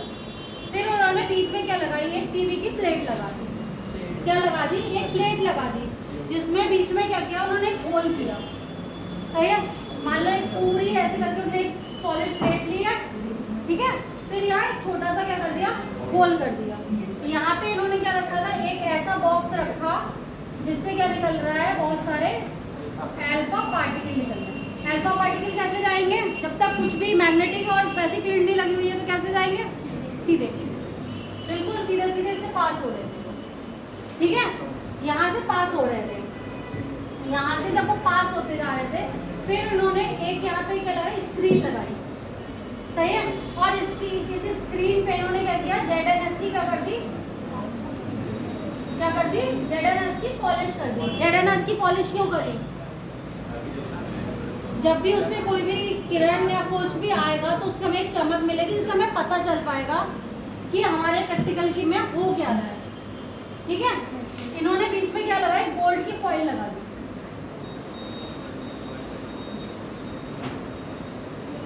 सही है। अब इन्होंने, अगर ये पूरे सोर्स से डायरेक्ट लाइट भेज रहे होते तो वो लाइट के जो पार्टिकल्स थे वो डिफरेंट साइज से इधर उधर से निकल रहे होते, बट अब इन्होंने क्या किया, सिर्फ गोले से निकाल लिए। तो ये पार्टिकल जो होंगे वो सीधे कहाँ जा रहे चाहिए, यहाँ। अब यहाँ से टकराने के बाद क्या होता है, यहाँ से टकराने के बाद कुछ पार्टिकल्स जो जाए बिल्कुल सीधे निकल गए, कुछ पार्टिकल्स बिल्कुल सीधे निकल गए, कुछ इधर को चले गए, कुछ क्या हो गया, यहाँ पे आने के बाद पूरा 180 डिग्री पे चले गए, ठीक है। कुछ 90 पे, कुछ 45, कुछ 30, ऐसे धीरे धीरे करके क्या हुआ, इनको कट गए ये, ठीक है। समझ में आ रहा है क्या हुआ, कट गए। इन्होंने क्या किया था, पहले एक सोर्स ले लिया था किसका, अल्फा पार्टिकल का, उसके बाद एक प्लेट लगा ली, उसमें एक छेद कर लिया, उससे क्या निकल रहे हैं, ये पार्टिकल है गोल्ड पे पड़ रहे, गोल्ड फॉइल पे, सही है। तो ये क्या होना चाहिए थे, सीधे चले गए, मगर ये कुछ ऊपर नीचे चले गए, कुछ इस साइड चले गए, कुछ इस साइड चले गए, कुछ एक्टिव में, कुछ बिल्कुल डायरेक्ट सीधे चले गए। तो इन्होंने सबसे ऑब्जर्वेशन दी, मतलब इन्होंने जो इसकी पूरी प्रक्रिया करी उसको उन्होंने बताया कि क्या क्या पॉइंट्स में मिले हैं इसके। जब हम कोई प्रैक्टिकल करते हैं तो हम उसमें लिखते हैं ना प्रक्षेपण या फिर ऑब्जर्वेशन। तो इस जो प्रैक्टिकल थी इसकी पूरी ऑब्जर्वेशन क्या क्या आई कि जो most of the alpha particle हुए उनने क्या किया, गोल्ड फाइल से वो नहीं हो, मतलब वो क्या है, गोल्ड फाइल से नहीं लगे। उन्होंने क्या बोला कि एटम जो है उसको बहुत सारा क्या है, खाली स्पेस है, सही है। एटम में क्या है, खाली स्पेस, मोस्ट ऑफ स्पेस कैसा है, खाली है। एटम के बहुत छोटे से पार्ट में, बहुत ही छोटे से पार्ट में क्या है, मास है। जो बहुत छोटा सा पार्ट है उसमें क्या करेगा, मास करेगा, क्योंकि उससे क्या हुआ, वो थोड़े थोड़े से एंगल पे क्या हो गया, डाइफ्लेक्ट हो गए ना। तो वो किसकी वजह से हुआ, जो उससे मास से टकराए तो थोड़े बहुत इधर उधर चले गए, सही है। और उसके बाद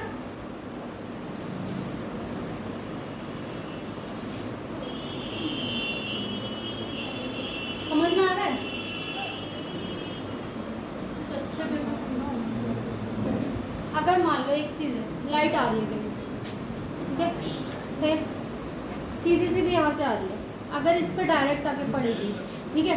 तो कुछ लाइट तो जो इस पे पड़ी वो तो बिल्कुल ऐसे ही वापस चली जाएगी, कुछ लाइट इधर से निकल आएगी, कुछ लाइट इधर से निकल आएगी। तो इसका मतलब क्या हुआ, ये एक छोटा सा स्पेस है, मगर अगर मैं यहाँ पे काला पर्दा डाल दूँ पूरा, तो क्या लाइट मेरे पास तक आएगी? नहीं आएगी। सेम ये था, उन्होंने क्या बताया कि जो एटम है इसका बहुत सारा पार्ट जो है वो खाली है, इसीलिए जो अल्फा पार्टिकल्स है वो बिना किधर को भी गए सीधे निकल गए, सही है। और जो थोड़ा बहुत भाग था जिसमें मास आ रहा है, उसकी वजह से वो इधर उधर को मूव कर गए। अब इसका कंक्लूजन क्या निकला था पूरे चैप्टर का, जो इन्होंने पूरा एक्सपेरिमेंट किया, किसका? अल्फा पार्टिकल वाला स्कैटरिंग का, जो इन्होंने क्या किया? एक्सपेरिमेंट किया। क्या पढ़ रहे हो तुम लोग अलग से? समझ में नहीं आ रहा क्या? तो फिर अपनी अपनी किताब में खोल के क्या पढ़ रहे हो उसमें, जब मैं सामने पढ़ा रही हूँ। अभी तो ऐसा भी नहीं है खाली बोर्ड है कि तुम्हें दिख नहीं रहा है।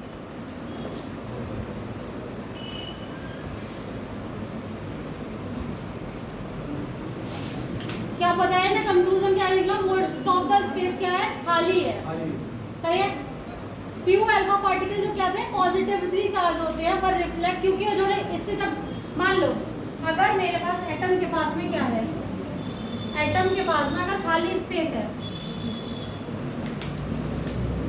सही है, अगर एटम के पास में ये स्पेस खाली है तभी तो ऐसे निकल जाएगा। बट इसका जो न्यूक्लियस हुआ, न्यूक्लियस में क्या क्या हुआ? न्यूट्रॉन और प्रोटॉन होंगे, इसलिए न्यूक्लियस कैसा होएगा? कैसा चार्ज होएगा? पॉजिटिव चार्ज होएगा। मतलब न्यूक्लियस में क्या है हमारा? पॉजिटिव चार्ज है। इट मीन्स जब अल्फा पार्टिकल आ रहा है, अल्फा पार्टिकल भी कैसा होता है? Positive charge. तो वो क्या इसकी तरफ जाएगा? वापस आ जाएगा, या फिर इधर को बच के निकल जाएगा। यही तो हुआ। तो इन्होंने क्या बताया, जो एटम होता है उसका जो न्यूक्लियस होता है वो कैसा होता है? पॉजिटिवली चार्ज होता है। इसीलिए इन्होंने क्या बताया कि जो अल्फा पार्टिकल होते हैं वो रिपल हो जाते हैं, सही है, मतलब उससे दूर हट जाते हैं। उनमें कौन सा फोर्स लगता है? दूर करने वाला फोर्स लगता है, अट्रैक्शन फोर्स नहीं लगता। अगर मान लो अगर एटम में अल्फा, यहाँ पे न्यूक्लियस ही होता, अल्फा पार्टिकल सीधे आके सीधे सीधे ऐसे आते जाते हैं, तो ये क्या बताते हैं? तो जो न्यूक्लियस है वो हमारा कैसा हुआ? निगेटिवली चार्ज हुआ, क्योंकि अगर ये निगेटिवली चार्ज होएगा तभी तो आएंगे। मगर हमें ये चीज़ नहीं मिली थी, हमें क्या मिला? ये मिला। तो इससे हमें क्या कंफर्म हो गया कि हमारा जो न्यूक्लियस है वो पॉजिटिवली चार्ज है। इसका मतलब जो इलेक्ट्रॉन्स हैं वो कभी भी न्यूक्लियस में तो नहीं हो सकते। ये तो कंफर्म हो गया। यहाँ से पोजीशन हमारी किसकी कंफर्म हुई? इलेक्ट्रॉन्स की पोजीशन से एक तरीके से कंफर्म हो गई कि जो इलेक्ट्रॉन्स होंगे वो कभी भी कहाँ नहीं हो सकते? न्यूक्लियस में नहीं होंगे, वो न्यूक्लियस के अराउंड ही कहीं पे होंगे।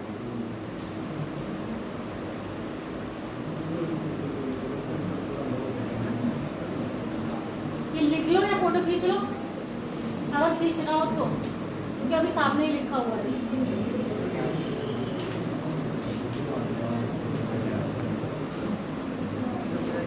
और देखो इन्होंने क्या देखा, जो अधिकतर जो अल्फा रेस थी ना वो निकल गई थी, तो इससे इन्हें क्या पता चल गया, जो न्यूक्लियस का साइज है ना वो बहुत ही छोटा है।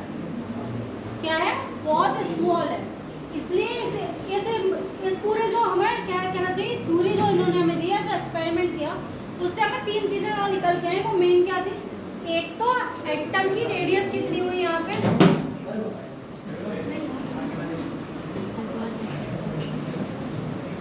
एक तो इन्होंने बता दिया हमें एटम की रेडियस जो आएगी हमारी कितनी आएगी। अब जब एटम की रेडियस इतनी छोटी है तो न्यूक्लियस क्या है? एटम के अंदर है। कोई भी बड़ी चीज किसी छोटी चीज के अंदर तो नहीं रह सकती। इसका मतलब जो न्यूक्लियस होगा वो इससे भी छोटा होगा। क्या होगा? 10 टू की पावर माइनस 15 मीटर, बिल्कुल नेग्लिजिबल की तरह होता है, सही है। और जो न्यूक्लियस होता है वो कैसा होता है? रिजिड होता है, मतलब उसमें मास है। रिजिड का मतलब क्या हो गया? मास है, उसको तोड़ा नहीं जा सकता। सही है। क्या चीजें पता चली इससे तुम्हें? तुम बड़े हो जाओ, बता दो एक बार पूरा मॉडल क्या था। तुम इधर वाले पूरी नहीं, तुम बताओ।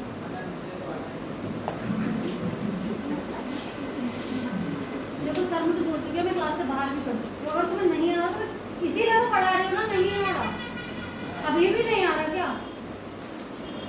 क्यों नहीं आ रहा? कमी कहाँ पे है? मेरे पढ़ाने में कमी है, तुम्हारे पढ़ने में कमी है?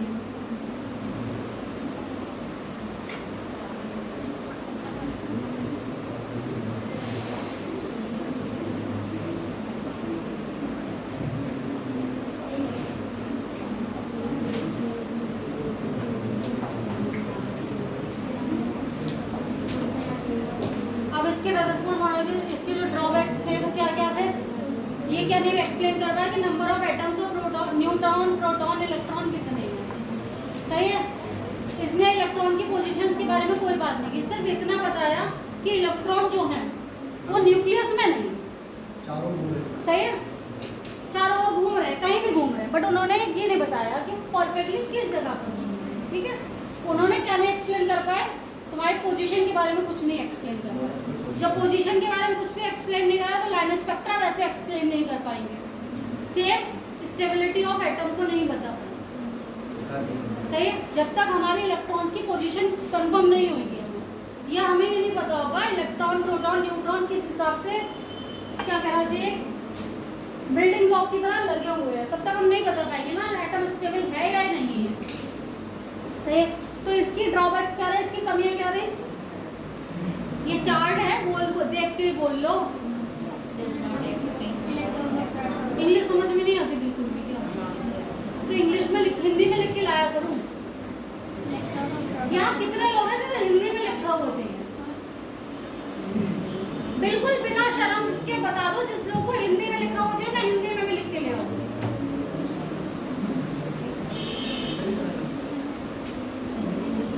तुम लड़कियां सब इंग्लिश में कंफर्टेबल हो? हाँ हाँ तुम हो ना। सही है। तो अभी क्लास में इसमें करो, मैं हिंदी में भी इसकी पीडीएफ डाल दूंगी। मैं पूछ के डाल दूँ या लिखा हुआ डालूं?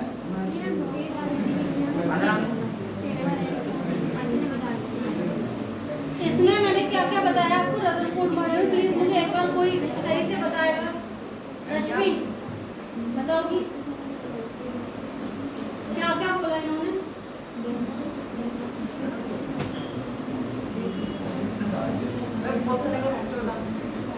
सिर्फ जो मैंने अभी यहाँ बताया उतना बता दो।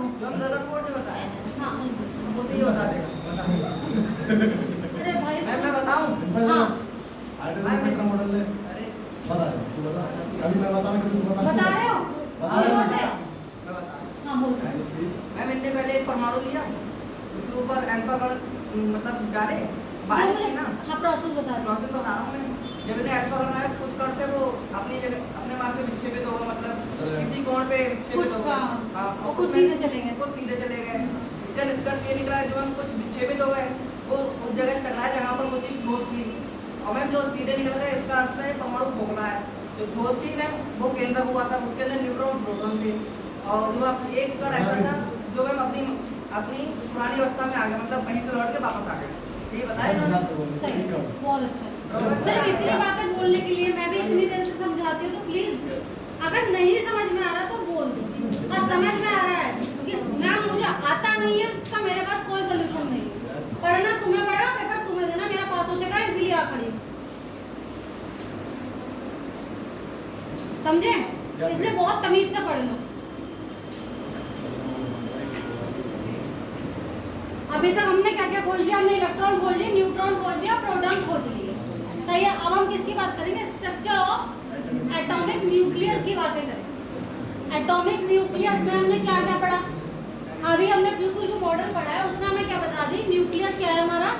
पॉजिटिवली चार्ज है। इसका मतलब इलेक्ट्रॉन से तो उसका रिश्ता बचा नहीं। सही है। सर क्या बचा? एक या तो न्यूट्रल वाला हो सकता है या पॉजिटिव वाला हो सकता है। तो जब हमने न्यूक्लियस की स्टडी करी तो उसमें हमें क्या मिला? प्रोटॉन और न्यूट्रॉन दोनों मिलके बने। प्रोटॉन और न्यूट्रॉन दोनों मिलके क्या बना रहे थे? हमारा न्यूक्लियस को फॉर्म कर रहे थे। सही। और जो एटॉमिक नंबर हमने किसी भी एलिमेंट का एटॉमिक नंबर पे जब बात आती है, एटॉमिक नंबर क्या था? जब हमने एटॉमिक नंबर को एलिमेंट्स की देखा तो हमने देखा जितने नंबर ऑफ प्रोटॉन्स हैं किसी भी एटम के न्यूक्लियस में, जितने नंबर ऑफ प्रोटॉन्स हैं वही क्या है उसका एटॉमिक नंबर है। एटॉमिक नंबर ना तो न्यूट्रॉन पे क्या कर रहा है, निर्भर कर रहा है, और ना क्या कर रहा है इलेक्ट्रॉन पे। सिर्फ किस पे कर रहा है, डिपेंड किस पे है, एटॉमिक नंबर किस पे डिपेंड है। सही है, सही है। न्यूक्लियस क्या था हमारा, प्रोटॉन और न्यूट्रॉन मिलके था, वो क्या बन रहा था हमारा न्यूक्लियस। इनको क्या कहते हैं, दोनों को मिला के न्यूक्लियॉन्स। सही है, क्या कहते हैं, हिंदी में भी न्यूक्लियॉन्स ही कहते हैं और इंग्लिश में भी, क्योंकि मैंने हिंदी मीडियम की बुक में भी न्यूक्लियॉन्स ही लिखा देखा है। ठीक है, तो अगर तुमसे पूछा जाए किसी भी एटम में नंबर ऑफ न्यूक्लियॉन्स बताने हैं, तो तुम्हें एटॉमिक नंबर की जरूरत पड़ेगी या मास नंबर की। अगर तुम्हें न्यूक्लियॉन्स बताने हैं तो एटॉमिक नंबर की जरूरत पड़ेगी मास नंबर की। न्यूक्लियॉन्स कैसे बता लोगे एटॉमिक नंबर, मास नंबर की, क्योंकि अभी देखो आगे पढ़ाएंगे। अगर मान लो हाइड्रोजन के कितने भी एटम हैं, उन सबका क्या होगा, डाल्टन ने क्या बताया था, सेम प्रॉपर्टीज होंगी, तो उनका क्या होगा, एटॉमिक नंबर भी क्या होगा, सेम होगा। अगर किसी एलिमेंट, मान लो कि एलिमेंट्स में H2 है हमारे पास, सही है, तो H2 के जो दोनों एटम्स होंगे हमारे, ठीक है, उनका एटॉमिक नंबर क्या होगा, सेम होगा। क्या होगा, सेम होगा। कितना होगा, ठीक है। अगर मेरे पास क्लोरीन है, क्योंकि ये एलिमेंटल फॉर्म में कैसा रहता है, Cl2 की फॉर्म में रहता है, ये Cl की फॉर्म में नहीं रहता, Cl की फॉर्म में एग्जिस्ट नहीं करता। अगर हम लोग इसे नेचुरल एनवायरनमेंट में देखेंगे तो ये किसकी फॉर्म में रहता है, Cl2 की फॉर्म में रहता है।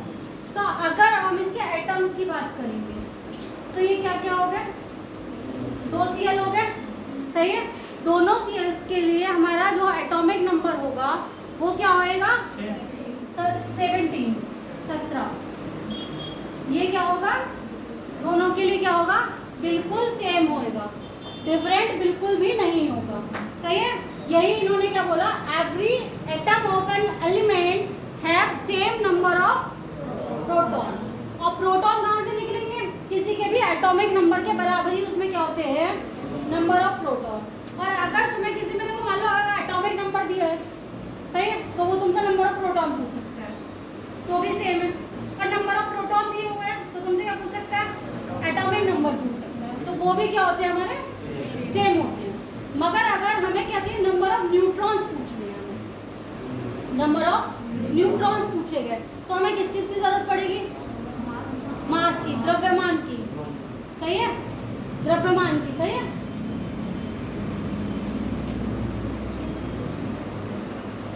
एटॉमिक नंबर क्या है, फंडामेंटल प्रॉपर्टी है। फंडामेंटल प्रॉपर्टी मतलब हमारी जो मॉडर्न पीरियोडिक टेबल भी बनी है वो किसके अकॉर्डिंग बनी है, एटॉमिक नंबर के बढ़ते क्रम में बनी हुई है, increasing order of atom, increasing order of atomic number, सही है।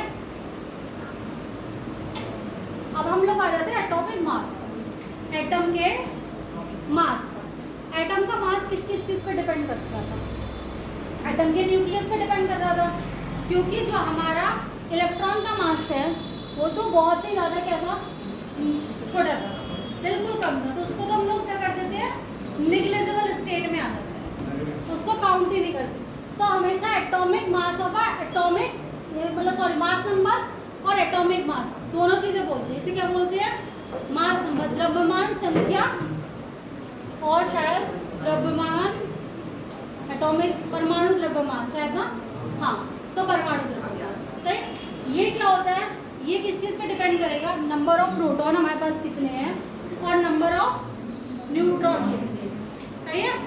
Number of neutron plus number of proton is equal to हमारा क्या आ जाएगा, मास नंबर आ जाएगा, सही है। अब जैसे कि ये क्वेश्चन है हमारे पास, सही है, एक न्यूक्लियस है एक एटम का, सही है, उसमें क्या है, 2 न्यूट्रॉन है, सही है, 11 क्या है, प्रोटॉन है, सही है। तो अब हमें इसका क्या बताना है, हमें इसका बताना है मास नंबर बताना है, सही है, और क्या बताना है, नंबर ऑफ इलेक्ट्रॉन भी फाइंड आउट कैसे करोगे? देखो, नंबर ऑफ प्रोटॉन और नंबर ऑफ इलेक्ट्रॉन, क्योंकि क्या होता है, पूरा जो एटम होता है वो हमारा कैसा होता है, न्यूट्रल होता है। इन जनरल फॉर्म एटम क्या होता है हमारा, न्यूट्रल होता है। और वो न्यूट्रल क्यों होता है, क्योंकि जितना उसमें पॉजिटिव चार्ज न्यूक्लियस पे होता है, उसके ही अराउंड उतने ही चार्ज के क्या होते हैं, हमारे इलेक्ट्रॉन्स घूम रहे होते हैं। मतलब जितने हमारे पास प्रोटॉन होंगे उतने ही क्या होंगे, इलेक्ट्रॉन होंगे। समझे? पूरा टोटल कब न्यूट्रल होगा हमारा कोई भी एटम, जब नंबर ऑफ प्रोटॉन और नंबर ऑफ न्यूट्रॉन सेम होंगे। अगर number of number of electron और नंबर ऑफ प्रोटॉन सेम होंगे। अगर नंबर ऑफ इलेक्ट्रॉन ज़्यादा है तो हमारा एटम कैसा हो जाएगा, नेगेटिवली चार्ज हो जाएगा। अगर नंबर ऑफ इलेक्ट्रॉन कम है तो हमारा एटम कैसा हो जाएगा, पॉजिटिवली चार्ज हो जाएगा। सही है? तो हमें यहाँ पे क्या दो, इन्होंने हमें नहीं बताया ना जो वो है कि कैसा है। तो मास नंबर क्या हो गया हमारा, मास नंबर क्या होगा, प्रोटॉन प्लस न्यूट्रॉन। इन्होंने हमें प्रोटॉन की संख्या दे रखी है, न्यूट्रॉन की संख्या दे रखी है, दोनों को ऐड कर देंगे टोटल कितना आ जाएगा। सही है? जो भी आएगी यूनिट तुम्हारी वो क्या हो जाएगी, तुम्हारी मास, द्रव्यमान संख्या। सही है? उसके बाद हमें पता है हमारा, इन्होंने तो नहीं लिखा है ना चार्ज एटम है हमारे पास कोई भी, इन्होंने सिर्फ हमें एटम बोला हुआ है, इसका मतलब वो चार्ज नहीं है। तो जितने नंबर ऑफ हमें प्रोटॉन दिए हुए हैं वही सेम हमारा क्या हो जाएगा, नंबर ऑफ इलेक्ट्रॉन हो जाएगा। देखो ये सीख लो, क्योंकि अभी इसमें आइसोटॉप्स और आइसोबार्स, आइसो इलेक्ट्रॉनिक जो भी सब आएगा ना इस चीज़ पे डिपेंड करेगा। तो ये तुम्हें कंफर्म होनी चाहिए कि और आगे न्यूक्लियर केमिस्ट्री में तो बहुत ज़्यादा ज़रूरत पड़ेगी भाई। सही है? लास्ट चीज में सबको समझ में आया? रश्मि सही है।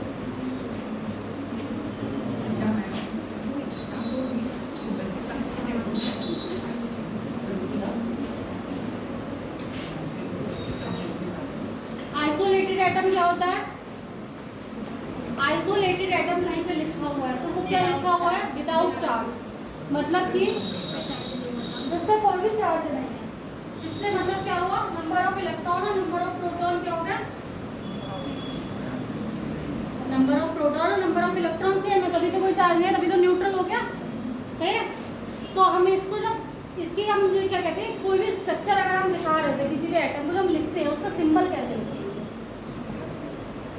सिंबल हम लिखते हैं, मान लो मेरा एक पास एक की है, एक एटम है। सही है? कोई भी एटम हो। सही है? तो नंबर ऑफ एटॉमिक नंबर कहाँ लिखते हैं, यहाँ पे क्या लिखते हैं,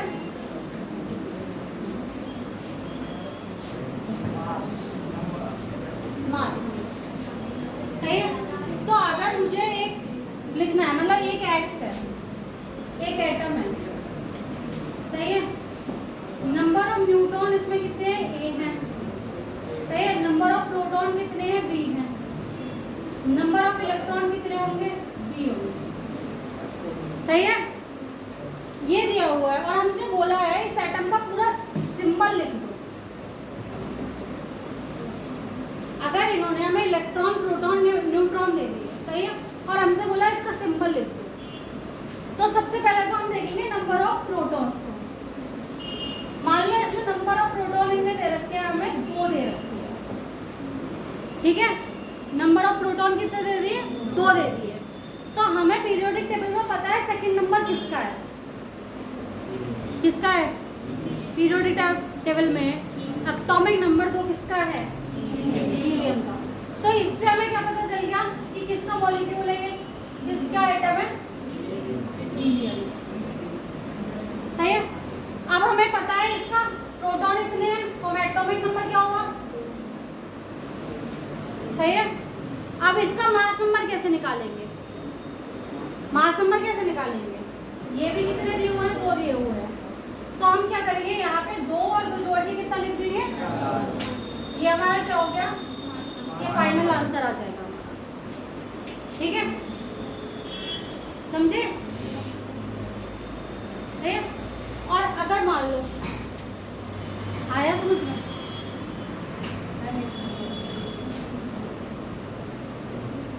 बोल दे अब जैसे कि मान लो हमारे पास ये है, ठीक है, ए का मतलब क्या है बेटा? परमाणु क्रमांक।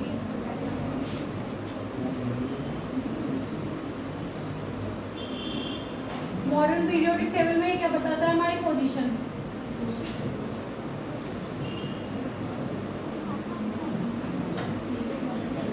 मॉडर्न पीरियोडिक टेबल में हमारे क्या बताएगा? पोजीशन बता देगा एटम की, ठीक है। ये क्या होता है? जो ये हुआ क्या? एटॉमिक नंबर किसके बराबर होता है? Number of proton. Particle charge है नहीं है, इससे कोई मतलब ही नहीं है। Always number of proton is equal to number of atomic number. Atomic number is equal to number of proton always. जो हमारा चार्ज पार्टिकल है नहीं है, कोई मतलब नहीं है।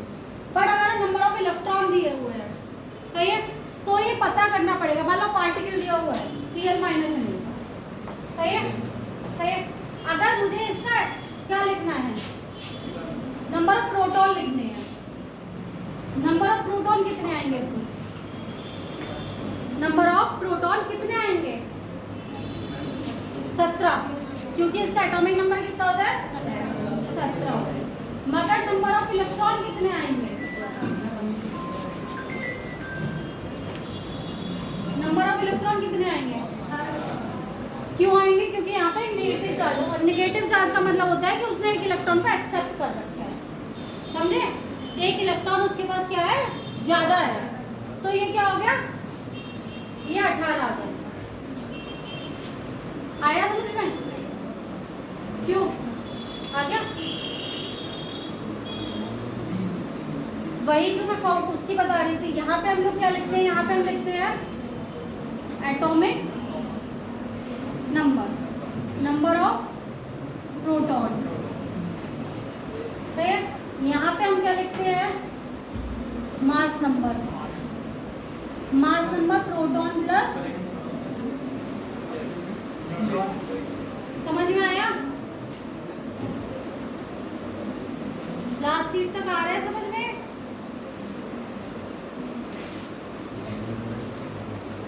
भाई सर मैं नहीं पूछ सकती, अगर नहीं समझ में आया तो किसी से, अगर यहाँ शर्म आ रही तो बात पूछिए।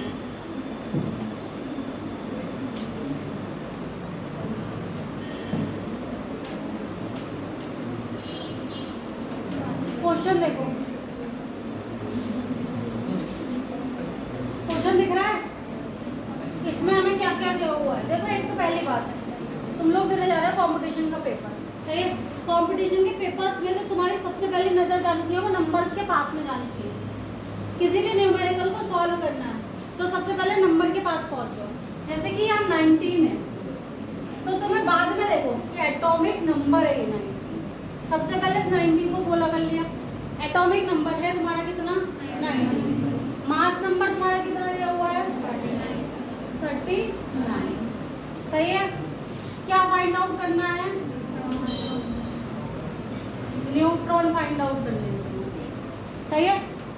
इसमें तुम्हें क्या पता? न्यूट्रॉन फाइंड आउट करने के लिए तुम्हें सबसे पहले किसी चीज की जरूरत है? मास नंबर तो होना ही चाहिए ना। अगर मास नंबर नहीं होगा, सिर्फ प्रोटॉन होंगे, तो हम न्यूट्रॉन नहीं फाइंड आउट कर सकते। हमें सबसे पहले क्या जरूरत है? मास नंबर होना जरूरी है।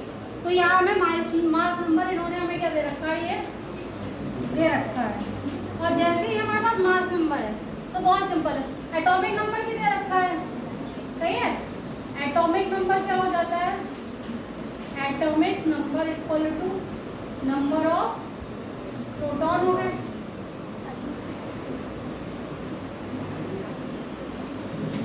सही है। अब एटॉमिक नंबर कितना हुआ दिया हुआ है हमें? 19 दिया हुआ है, तो प्रोटॉन हमारे पास कितने हो जाएंगे? 19 हो जाएंगे, समझे? प्रोटॉन कितने हो गए? 19 हो गए। अब जब हम मास की बात करते हैं, मास बराबर क्या होता है? Mass number equal to proton plus neutron, सही है। Proton plus neutron. अगर मेरे पास प्रोटॉन दिया हुआ है, मास नंबर दिया हुआ है, तो मैं क्या न्यूट्रॉन फाइंड आउट नहीं कर सकती? कर सकते। ये कितना है? 39। ये कितना है? 19। और हमसे क्या पूछ लिया है? न्यूट्रॉन पूछ लिया। तो हम क्या करेंगे? Neutron is equal to 39 negative 90।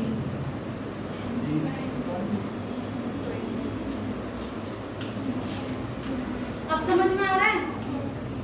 अब तो ऐसा नहीं है ना, तुम्हें ये आता ही नहीं है तो बता दो नंबर ऑफ प्रोटॉन किसके बराबर होते हैं? Atomic weight. अगर मास पूछिए, मास नंबर पूछना है तो किसके बराबर है? मास नंबर किसके बराबर बेटा? अभी तो प्रोटॉन प्लस न्यूट्रॉन। चार्ज किस पे डिपेंड कर रहा है? अगर किसी एटम पे चार्ज है नहीं है, वो किस पे डिपेंड कर रहा है? इलेक्ट्रॉन पे। अगर इलेक्ट्रॉन ज्यादा है प्रोटॉन से तो भी चार्ज है, प्रोटॉन से कम है तब भी चार्ज है, सिर्फ जब बराबर है तब चार्ज नहीं है। समझ में आ गया?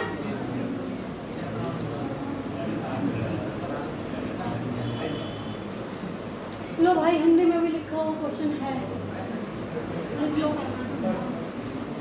ये तो सॉल्व करो, ये भी सॉल्व करो।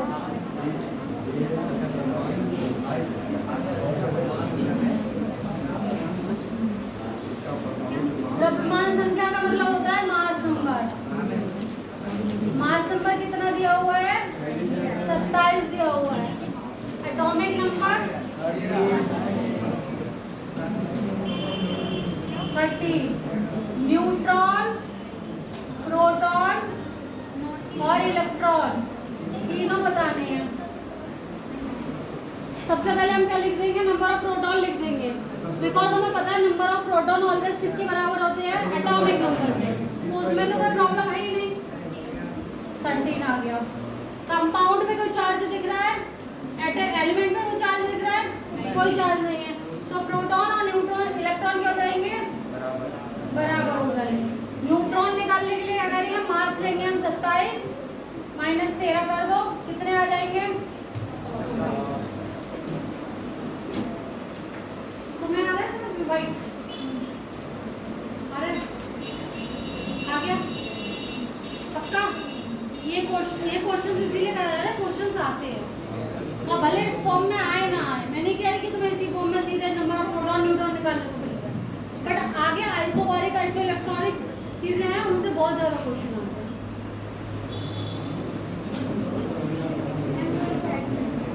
लिख रहे हो?